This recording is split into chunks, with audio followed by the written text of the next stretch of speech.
अब ये जो पुराना फाइनेंशियल ईयर 2022-23 ये समाप्त हो रहा है। 23-24 का नया वर्ष अप्रैल में शुरू हो जाएगा।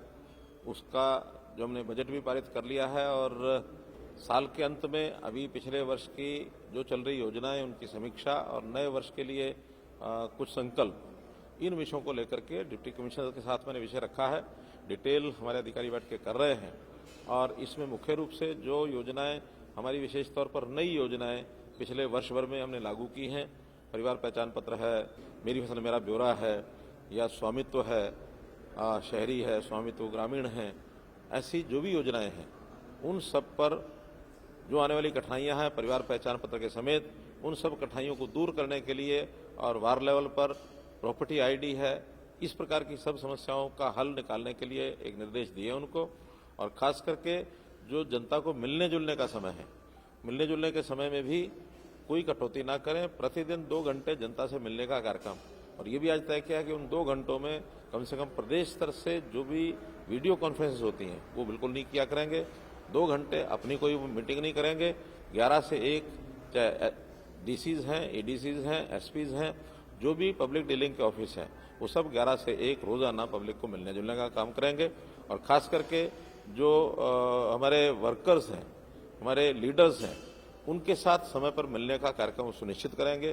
किसी प्रकार की कोई शिकायत अगर मिलेगी तो सीधी जिम्मेदारी इनके ऊपर होगी, क्योंकि पब्लिक के बीच में और सरकार के बीच में हमारा जो वर्कर है, हमारे जो जिम्मेदार लोग हैं, जो हमारे लीडर्स हैं, विधायक हैं, सांसद हैं, उनसे फीडबैक लेकर के सारे कामों को ठीक करें, ये विशेष निर्देश उनको दिए गए हैं। और किसी प्रकार की कोई ढिलाई आएगी तो सीधी जिम्मेदारी डिप्टी कमिश्नर्स की होगी, ऐसा इनको बताया। हमने चूंकि जितने लोकल बॉडीज हैं, लोकल सेल्फ गवर्नमेंट, चाहे वो शहरी हैं चाहे गांव की हैं, उनको जितना ज़्यादा स्वतंत्रता, ऑटोनॉमी दी जा सके वो दे रहे हैं।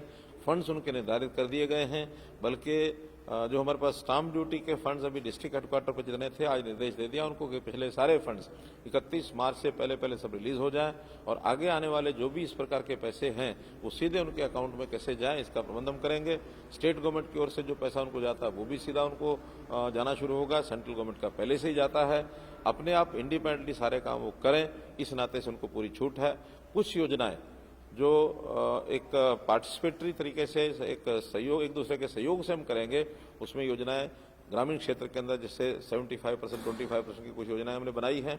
खास करके एक योजना के लिए आज ही हमने 200 करोड़ रुपया रिलीज किया है, ग्रामीण क्षेत्र की स्वच्छता, चाहे वहाँ ई ऑटो हो, चाहे वहाँ छोटे ट्रैक्टर ट्रॉली हो, चाहे वहाँ सफाई कर्मचारियों का विषय हो, उस खाद को ले जाकर के कहीं डंप करने की बात हो, उसका जो पिट्स बनाने की बात है, वहाँ कंपोस्ट करके उस खाद को बेचने की बात है।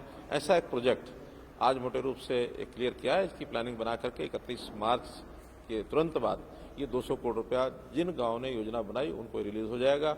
इसी प्रकार हमने जो और एक योजना बनाई है, जो गांव में कम्युनिटी सेंटर्स हैं, बड़े गांव में जिनमें कम्युनिटी सेंटर्स नहीं हैं, ऐसे गांव के लिए एक कम्युनिटी सेंटर मंजूर करने का भी हमने प्रस्ताव मंगाए हैं। गांव से जो प्रस्ताव भेजेंगे तो सबसे पहले ऐसे 80 गांवों के अंदर, और लगभग 200 करोड़ रुपया जिस पर खर्च आएगा, 2.5 करोड़ रुपया प्रति गांव के प्रति कम्युनिटी सेंटर के हिसाब से, उसको भी सैंक्शन किया है। गांव से प्रस्ताव मांगेंगे कि 5000 से बड़ी आबादी के जहां कम्युनिटी सेंटर नहीं है, वहां की पंचायतें एक कम्युनिटी सेंटर का प्रस्ताव भेजें। हम अपने विधायकों को भी कहेंगे कि वो भी उन गाँव से प्रस्ताव लेकर के आएँ, ताकि उनको हम और ये मंजूरी दे सकें। 200 करोड़ रुपया इसके लिए भी रिजर्व किया है।